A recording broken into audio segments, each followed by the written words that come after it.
দেখো পরের চ্যাপ্টারটা কি হচ্ছে দেখো, ইতিহাসের যুগ। ইতিহাসের যুগকে মোটামুটি ভাবে একটা সময়কালকে ভাবা হয়। একটা হচ্ছে প্রাগৈতিহাসিক যুগ, একটা হলো প্রাগৈতিহাসিক যুগ। এখানে লিখন পদ্ধতি বা লেখার উপাদান, অর্থাৎ এই যুগের মানুষ লিখতে জানতো না। মানুষের উৎপত্তি থেকে আনুমানিক খ্রিস্টপূর্ব 300, এই সময়কালটা ছিল, এই প্রাগৈতিহাসিক সময়কাল ছিল খ্রিস্টপূর্ব 300 অব্দ, এই সময়টা হলো সময়কাল। তাহলে প্রাগৈতিহাসিক যুগ কি? এই যুগে মানুষ লিখতে জানতো না। এই যুগের সময়কাল হচ্ছে 3000 খ্রিস্টপূর্বাব্দ। আশা করি বোঝা গেল। এবার প্রাগৈতিহাসিক যুগকে আমরা তিনটে ভাগে ভাগ। তার মধ্যে প্রথমটা হচ্ছে প্রস্তর যুগ। ঠিক আছে, প্রস্তর যুগকেও আবার আমরা, প্রস্তর যুগ কাকে বলে? যে যুগের মানুষ পাথরের তৈরি জিনিসপত্র ব্যবহার করত, সেই যুগটাকে বলা হয় প্রস্তর যুগ। ঠিক আছে, প্রস্তর যুগকে আবার তিনটে ভাগে ভাগ করা যায়। কি কি? প্রস্তর যুগের প্রাচীন প্রস্তর যুগ। ঠিক আছে, প্রাচীন প্রস্তর যুগ কোন সময়টাকে ইংলিশে বলা হয় প্যালিওলিথিক। দেখতে পাচ্ছ সময়কালটা দেওয়া আছে 500,000 থেকে 10,000 খ্রিস্টপূর্বাব্দের মধ্যে। এটা হলো প্যালিওলিথিক, প্রাচীন প্রস্তর যুগ।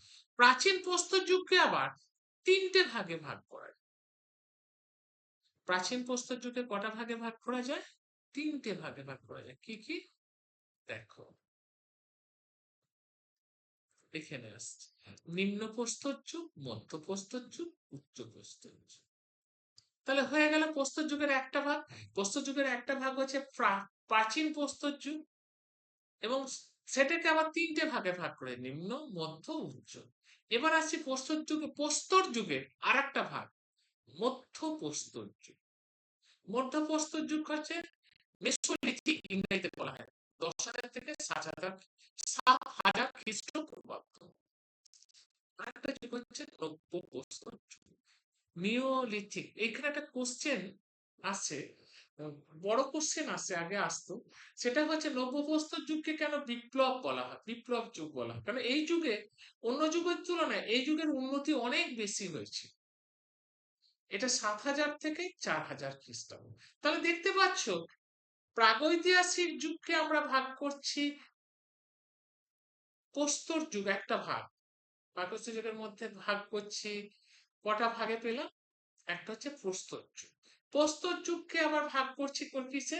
প্রস্তর যুগ কাকে বলে? যে যুগের মানুষ পাথরের জিনিস ব্যবহার। প্রস্তর যুগকে আবার কটা ভাগে ভাগ করছি? তিনটে ভাগে। তার মধ্যে একটা হলো প্রাচীন প্রস্তর যুগ।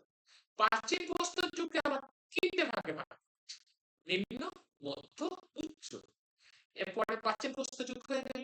এবার আসছি মধ্য প্রস্তর যুগ। তারপর আর একটা প্রস্তর যুগ কি? নব্য প্রস্তর যুগ। আশা করি ক্লিয়ার।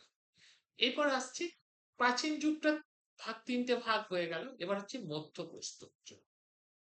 মধ্য প্রস্তর যুগটাকে দেখো, এটাকে বলে চার্কোলিথিক যুগ, সময়কাল 10,000 থেকে 7,000 খ্রিস্টপূর্বাব্দ। এই যুগের মানুষ কি করে? তারপরে যুগটা কি? তাম্র প্রস্তর যুগ, মধ্য প্রস্তর যুগ, প্রাচীন প্রস্তর যুগ, মধ্য প্রস্তর যুগ, তারপর হলো তাম্র প্রস্তর যুগ, চার্কোলিথিক। এটা এই, এটা হচ্ছে চ্যাসেকোলিথিক, এটা হচ্ছে চাসেকোলিথিক, আর এটা হচ্ছে চ্যালকোলিথিক। 4,000 থেকে 1,500 খ্রিস্টপূর্বাব্দ। তারপরের যুগটা কি? লৌহ যুগ। লৌহ যুগ, এই যুগটা হচ্ছে কি? লৌহ যুগ। ঠিক আছে, এই যুগে লোহার আবিষ্কার এবং সভ্যতার অগ্রগতি ঘটে। তাহলে দেখতে পেলাম যে প্রাগৈতিহাসিক যুগকে আমরা তিনটে ভাগে পাচ্ছি, একটা প্রস্তর যুগ, মধ্য প্রস্তর যুগ, তিনটে না চারটে, তাম্র প্রস্তর যুগ, লৌহ যুগ। আশা করি ক্লিয়ার।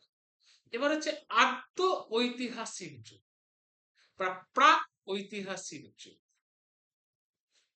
দেখো লিপি আছে, পাঠ কিন্তু পাঠোদ্ধার সম্ভব হয়নি, লিখিত উপাদানের অভাব। সময়কালটা কত থেকে কত? 3,000 খ্রিস্টপূর্বাব্দ থেকে 600 খ্রিস্টাব্দ। তাহলে দেখো প্রাগৈতিহাসিক যুগের মানুষ লিখতে পড়তে, লিখতে জানতো না, এবং লিখিত কোনো উপাদানও ছিল না। আর এই যুগের মানুষ লিখতে পারতো, লিখতে পারতো কিন্তু পাঠোদ্ধার করা যায়নি, এবং লেখার অভাব, মানে লিপি আছে কিন্তু লিখতে জানতো, লেখার উপাদান ছিল না। লিপি পাচ্ছি, বিভিন্ন লিপি আছে, সেই লিপিগুলো কিন্তু এখনো পাঠোদ্ধার করা সম্ভব হয়নি। এর সময়কাল কত? আনুমানিক খ্রিস্টপূর্ব 3000 থেকে 600 খ্রিস্টাব্দ। যেমন সিন্ধু সভ্যতা, বৈদিক সভ্যতাকে আমরা দুটো ভাগে ভাগ করি। একটা হচ্ছে কি প্রাগৈতিহাসিক, একটা প্রাক-বৈদিক যুগ, অর্থাৎ ঋগ বৈদিক যুগ বা প্রাথমিক বৈদিক যুগ, আর একটা হচ্ছে পরবর্তী বৈদিক যুগ। এবার আসছে ঐতিহাসিক যুগ। ঐতিহাসিক যুগটা কি? এখানে লিখন পদ্ধতি বা লিখিত উপাদান আছে কিন্তু পাঠোদ্ধার হয়নি। এখানেও লিখন পদ্ধতি আছে, লিখিত উপাদানও আছে, সেগুলো পাঠোদ্ধার করা হয়েছে। আগেরটা হয়নি, এটা হয়েছে। আনুমানিক কবে? 600 খ্রিস্টাব্দ থেকে এখন পর্যন্ত চলছে, বর্তমান কাল অব্দি। এটা হলো ঐতিহাসিক যুগ। এই যুগটাকে প্রাচীন যুগ বলা হয়, মধ্য যুগ বলা হয়, আধুনিক যুগ বলা হয়। প্রাচীন যুগ কোনটাকে বলা হয়? যেমন এই মহাজনপদ, ষোড়শ মহাজনপদ, মৌর্য সাম্রাজ্য, গুপ্ত যুগ। মধ্যযুগ কি? সুলতানি মুঘল নিয়ে মধ্যযুগ। আধুনিক যুগ কি? ব্রিটিশ শাসন থেকে ভারতের স্বাধীনতা অব্দি। ব্রিটিশ শাসন না, ব্রিটিশরা ভারতে যখন এলো সেখান থেকে শুরু হচ্ছে, একবারে ভারত স্বাধীন হচ্ছে 1947, সেই অব্দি আধুনিক যুগ। তাহলে আশা করি বুঝতে পারছো কোন যুগটাকে কি বলা হচ্ছে। প্রাচীন যুগ 600 খ্রিস্টাব্দ থেকে শুরু হচ্ছে এটা, আর পরেরটা এটাও তাই। মধ্যযুগ 1757 অর্থাৎ পলাশির যুদ্ধ অব্দি এই যুগটা, হ্যাঁ। এটা হচ্ছে 650 থেকে 1757। আর আধুনিক যুগ কি? 1757 থেকে বর্তমান কাল অব্দি এই যুগটা হলো আধুনিক যুগ। ঠিক আছে, তাহলে বোঝা গেল প্রাচীন যুগটাকে ভাগ। প্রাচীন যুগে কি কি থাকে সেখানে? ষোড়শ মহাজনপদ, মৌর্য সাম্রাজ্য, গুপ্ত সাম্রাজ্য, এগুলোকে ধরা। আর মধ্যযুগ কোনটাকে ধরা হয়? সুলতানি যুগ, মুঘল যুগ।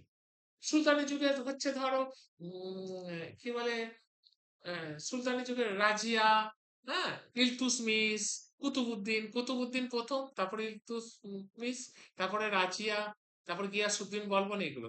আর মুঘল যুগ কোথা থেকে?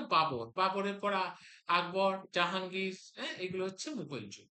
আধুনিক যুগ কোথা থেকে? ব্রিটিশ শাসন থেকে, যখন দেওয়ানি লাভ হচ্ছে তারপর থেকে ব্রিটিশ শাসন শুরু হয়ে থেকে আবার 1947 অব্দি। আশা করি এই জায়গাটা বুঝতে পেরেছো, তাই তো?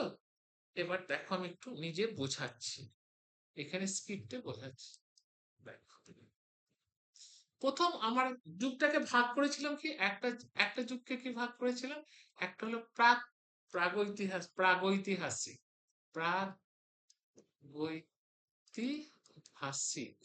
তাই তো? এই যুগটা এই মাত্র বললাম, প্রাগৈতিহাসিক, ঠিক আছে। এই যুগটা দেখো, এই যুগটা প্রাগৈতিহাসিক যুগটা হচ্ছে লিখন পদ্ধতি জানতো না, লিপি পাঠ জানতো, লিপিরও ব্যবহার এখানে জানতো না। এর পরেরটা হলো প্রায় ঐতিহাসিক। কি?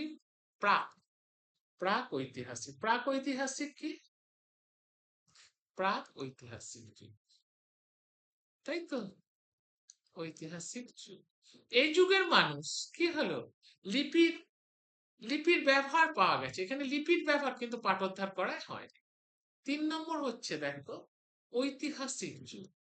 ঐতিহাসিক যুগ, আশা করি বোঝা গেছে ঐতিহাসিক যুগ। এই যুগটা কি? এই যুগের মানুষ দেখো ঐতিহাসিক যুগ, ঐতিহাসিক কেটে দিল, ঐতিহাসিক যুগ। এই যুগের মানুষের লিখন পদ্ধতি জানতো এবং লিপির পাঠোদ্ধার করা সম্ভব হয়েছে। তাহলে এটা লিপির পাঠোদ্ধার, এটা লিপির একবারই পাঠোদ্ধার সম্ভব হয়নি। এটারও তাই লিখন পদ্ধতি জানতো কিন্তু তা পাঠোদ্ধার হয়নি। ঐতিহাসিক যুগে কিন্তু সবই পড়া গেছে, পাঠোদ্ধার সবই পড়া গেছে। তাহলে বোঝা গেছে এইটুকু অংশ, আশা করি বুঝতে পেরেছো। এবার দেখো এইটুকু অংশ ধরো, এবার দেখো এইটা প্রাগৈতিহাসিক। এই দেখো প্রাগৈতিহাসিক যুগটাকে আমরা কটা ভাগে ভাগ করেছিলাম? প্রাচীন, মধ্য, তাই তো? মধ্য, প্রাচীন, মধ্য, তাম্র, তারপরে হচ্ছে কি লৌহ যুগ, তাই তো। আর এটাকে কটা ভাগে ভাগ করেছিলাম এখানের মধ্যে, ওই প্রাক ঐতিহাসিক যুগের মধ্যে কি কি পড়ছে? প্রাক ঐতিহাসিক যুগের মধ্যে পড়ছে কি বলে সুলতানি মুঘল, এই যুগগুলো পড়ছে। আর ঐতিহাসিক যুগের মধ্যে কি কি পড়ছে? ব্রিটিশদের শাসন থেকে একবারে আর কি বলে স্বাধীনতা অবধি, এই part। তাহলে বুঝতে পারছো এই যে যুগ বিভাজন হয়ে গেছে, এই যুগ বিভাজনটা আমি আগেই বোঝালাম, এই তো একটু আগেই বোঝালাম এই জায়গাটা দেখো, এই যে বললাম দেখো, প্রাচীন মধ্য এটা, আর এটা হচ্ছে সিন্ধু সভ্যতা বৈদিক, আর এটা হচ্ছে সিন্ধু সভ্যতা, এই পার্টটা আসছে দেখো, এই যে এই পার্টটা আসছে সিন্ধু সভ্যতা, এইগুলো আসছে এই যে, এই দেখো, এই যে আদি বা এটা এটা আছে সিন্ধু সভ্যতা, বৈদিক যুগ, ঋগ বৈদিক, হ্যাঁ পরবর্তী বৈদিক, এই পার্টটা আসছে। আর ঐতিহাসিক যুগে কি আসছে? প্রাচীন যুগের মধ্যে আসছে মহাজনপদ, মৌর্য সাম্রাজ্য, গুপ্ত সাম্রাজ্য। আর হচ্ছে মধ্যযুগ, সুলতানি যুগ, মুঘল যুগ। আধুনিক যুগে কি আসছে? ব্রিটিশ শাসন, স্বাধীনতার আন্দোলন এবং স্বাধীন ভারত, এই পার্টটা আসছে। ঠিক আছে, এবার দেখো, এবার যে জায়গাটায় বোঝাচ্ছিলাম দেখো এই জায়গাটা, এবার হচ্ছে দেখো সেনোজয়িক যুগ। সেনোজয়িক যুগটা দেখো, সেনো, এখানটা লিখছে সেনোজয়িক যুগ, সেনো, দেখতে পাচ্ছি এটা পার্সেন্টের জন্য পাবে না, সেনোজয়িক যুগ, একটু শুনে নাও ওটা, পার্সেন্টটা আসছে না, সেনো, সেনো জয়িক যুগ, জয়িক,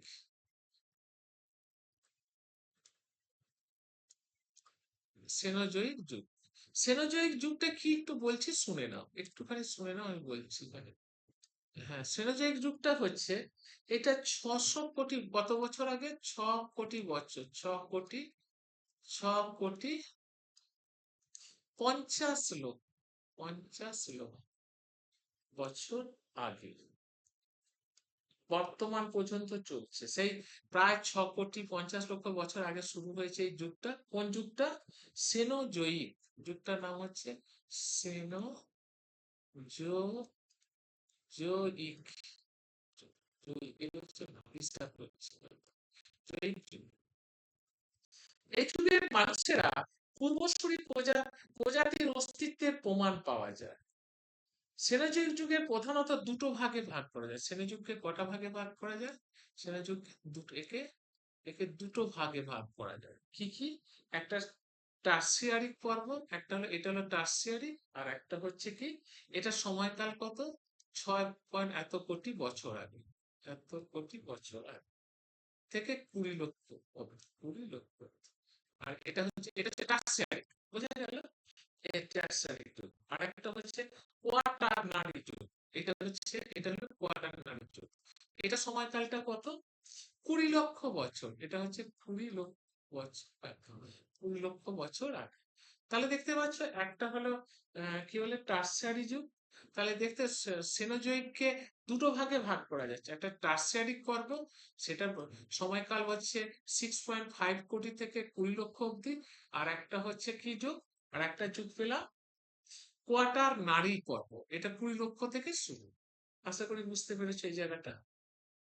এর অনেকগুলো ভাগ আছে, উপভাগ আছে, ইয়ে আছে, সব আছে, এগুলো তোমরা পেয়ে যাবে, আমরা দিয়ে দেবো ডিটেলসটা, অসুবিধা হবে না, তোমরা ডিটেলসটা পুরোটাই পেয়ে যাবে। আমি যেটা বোঝাচ্ছি সেটা ডিটেলসটা তোমরা ওই হোয়াটসঅ্যাপ গ্রুপে যখনই জয়েন হবে সঙ্গে সঙ্গে পেয়ে যাবে, ওটা নিয়ে কোনো চিন্তা নেই। ঠিক আছে, যেটুকু বোঝাচ্ছি সেটুকু ভালো করে দেখে যাও, তাহলেই হবে। এবার দেখো এর পরেরটা দেখো, পরেরটা দেখো কি বোঝাচ্ছি, দেখো পরে দেখো আসছে, পরেরটা পর্বটা আসছে দেখো, পরের যেটা আছে দেখো,